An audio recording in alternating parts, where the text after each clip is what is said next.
I rise to support this rule and the underlying bill, H.R. 7. For decades, Congress has annually passed the Hyde Amendment, which has prevented any government program from funding or subsidizing elective abortion. The Hyde Amendment has saved over 2 million unborn children since 1976, including 100,000 lives in Pennsylvania.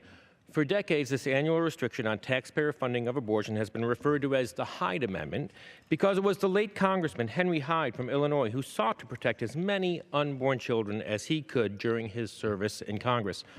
Recollecting his own work, Congressman Hyde offered this poignant reflection. "When the time comes, as it surely will," Hyde said, "when we face that awesome moment, the final judgment, I've often thought, as Fulton Sheen wrote, that it is a terrible moment of loneliness. You have no advocates. You are there alone, standing before God. And a terror will rip your soul like nothing you can imagine. But I really think that those in the pro-life movement will not be alone. I think there will be a chorus of voices that have never been heard in this world, but are heard beautifully and clearly in the next.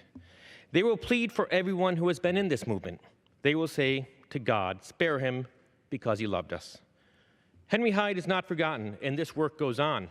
Despite former President Obama's promise that no abortion would be covered by his health care law, the Affordable Care Act authorized and appropriated funds for health care plans with abortion coverage. This must stop. We must remember abortion is not health care, and in no way should the government fund or subsidize the violent destruction of unborn children. It is the overwhelming opinion of Americans, including those who identify as pro-choice, that taxpayer dollars should not be used for abortion.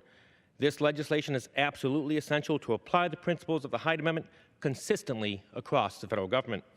As hundreds of thousands march this Friday on the 44th anniversary of Roe v. Wade, a decision Justice White referred to as an exercise in raw judicial power, I urge my colleagues to support this rule and the underlying bill.